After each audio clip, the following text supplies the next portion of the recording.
Good morning, welcome back, and as we promised you in the beginning, we are going to be discussing a nutrition issue for this morning. We're going to talk about obesity and the causes of obesity and how we could avoid obesity. We're pleased to be joined this morning by Dr. Mounir Williams, who is a plastic surgeon and nutrition expert. Good morning. Good morning. How are you? Good morning, Dr. William. And first of all, we need to know what exactly is the definition of obesity, because sometimes people are very obsessed with their weight so that they think that they are obese, but they're not. Okay, obesity is just accumulation of fat and adipose tissue in certain areas in the body by a ratio about 15% or more of the normal age, sex, and race. The corresponding age is from standard tables. There are standard tables related to age, standard tables related to sex, standard tables related to race. And from these tables you can find my age is 23 years, my height is something, and so my weight must be so. This is the obesity. But we have to differentiate between accumulation of fat and adipose tissue and accumulation of fluids, which is called edema. Also edema, there is increase in the body weight due to accumulation of fluids inside the body. But there are different causes related to edema. Edema may be related to the heart, there are cardiac causes, or may be related to the liver, there is hepatic causes, or even may be related to the kidney, there is kidney or renal causes. But obesity, there is a different entity. There are different causes related to obesity. For example, there is genetic cause. We find there is a gene related to chromosome number 17.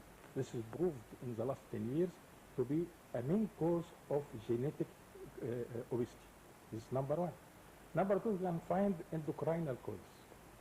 For example, decrease in the function of the thyroid gland in the neck, or the decrease in the function of the pituitary gland in the base of the skull. These do mainly lead to appearance of certain types of obesity.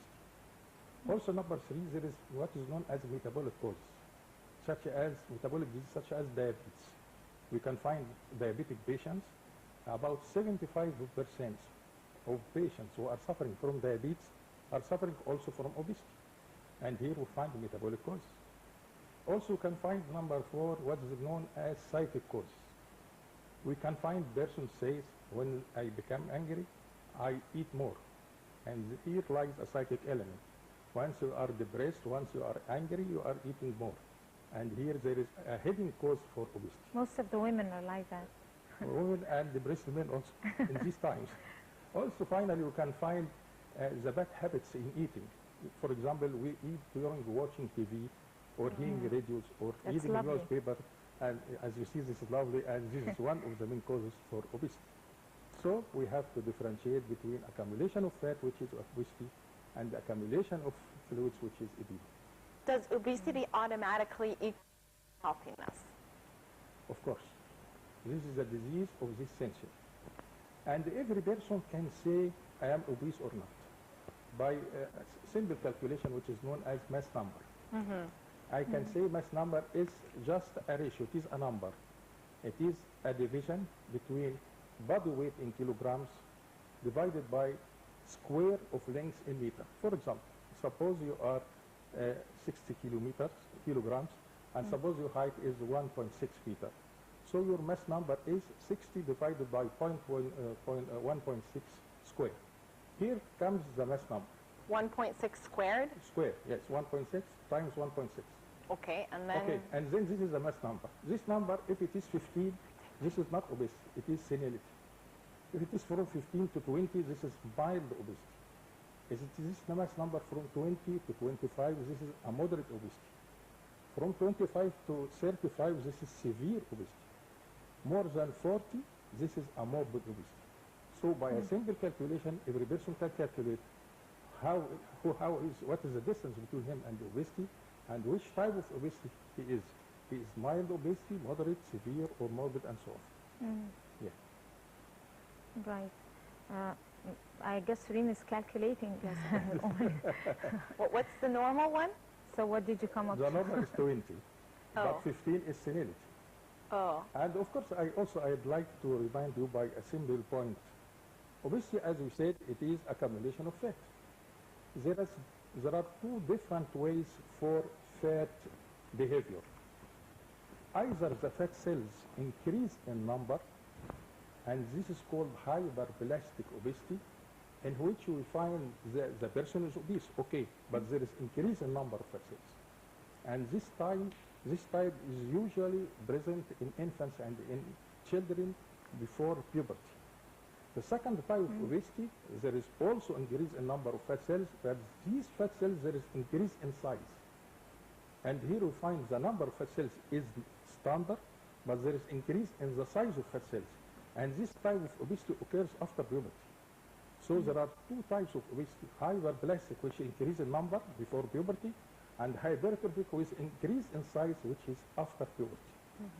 And this leads us later in treatment of obesity to speak about, is liposuction good for infants or I was not? going to ask you that. So it is not good for infants because there is increase in size. So it is forbidden and never to be done before puberty, liposuction, and so on. So the behavior of division of fat cells, whether increase in size or increase in number, is very important for us in treatment of obesity. Okay. But also, besides the liposuction and everything, not every person is a good candidate for liposuction. And some people who, even if they undergo a certain diet, whatever diets they might take or they might undergo, it might not work because it might be thyroid, problems, or disease problems that might cause to obesity. So in that case, what would the person do? Of course, to start the treatment of obesity, from my own opinion, at first we have to do many investigations in order to see that this obesity is normal obesity and not related to any change which occur. And then once if we diagnose any cause, of course we have to treat the cause. For example, if there is cause related to the thyroid gland, so we have to treat the cause which is related to thyroid gland and give treatment for thyroid gland and so on. If there is cause related to any other causes, we have to treat the cause and so on. So if the cause related to any cause, it has to be treated. But suppose that we have normal obesity. In this type, If it's normal, then it's a proper diet. Yes, my own line of treatment passes in three ways. First way is diet control. The second way is exercise, and third way is goodwill. To start with is diet control. Of course, diet control is very important because diet control, we have to do something related to the diet. At first, diet, we have to forbid certain types of diets. Number two, we have to calculate. Every person has to calculate. From my own point of view, I don't forbid any type of diet. I say to any person, you have to eat everything you want to eat. But you have to calculate your calories today. Suppose you are going to do hard work, you have to do your body weight and multiply it by 40. So this is a total number of calories today. If you are your body weight in kilograms or in kilograms, pounds? yes. Okay, in Suppose kilograms. that you are your body weight is 60 kilograms, and today you are going to do hard work. So you have to multiply 60 by 40. So it is 2,400. These are the total number of calories today you have to eat today. Okay. If you are going to do moderate exercise, you have to multiply by 37. If you have going to do less exercise, you have to multiply by 34. So you have to take certain types of calories to be eating for this day. You can take everything, you can eat everything, but the total amount of calories is what you have calculated. The second line of treatment related to for exercise. Of course, I like exercise because exercise make fat is the only source or the main source of energy. Number two, exercise leads precipitation of fats and walls of capillaries is less, and this prevents atherosclerosis, cardiac problems, and cephalic problems, and so on. Also, fats, the relation to sports, may prevent precipitation of fats in the muscles, and this makes the person very good and very strong. So the first line is diet control, the second line is sport control, and the third line, there must be a will. You have to control your diet and your sport. Otherwise, there is a rule of surgery, of course. And of course, surgery passes in many lines of treatment. What are the types? If lastly, we could take a look at the types of surgery and if it's dangerous for some people to undergo surgery of liposuction, for example. At first, there is nothing dangerous to be done if it is done against the normal rules. But in brief, we can say that we can divide surgery into three types. If there is mild obesity, the main surgery is liposuction, because liposuction is an operation for contour. It is not for decreased body weight, but it is for contour of the body. If there is moderate obesity, such as pendulous abdomen, there are 3 operations to be done at the same time. The first is liposuction of the anterior abdominal wall. The second is duplication of recti muscles in order to strengthen the abdominal wall. The third is dermolipectomy of the remaining part of the abdomen. This is done for the moderate obesity. For severe obesity, we have to do one of two. Either to perform gastric restriction in order to decrease the amount of the stomach, either from inside by application of balloon, or outside by application of a ring, or in between by gastric strip ring.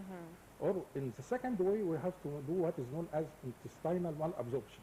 By any operation, either to remove part of the intestine, or gastroduodenostomy, or ileoduodenostomy, all together to decrease the amount of the absorbed food inside the body.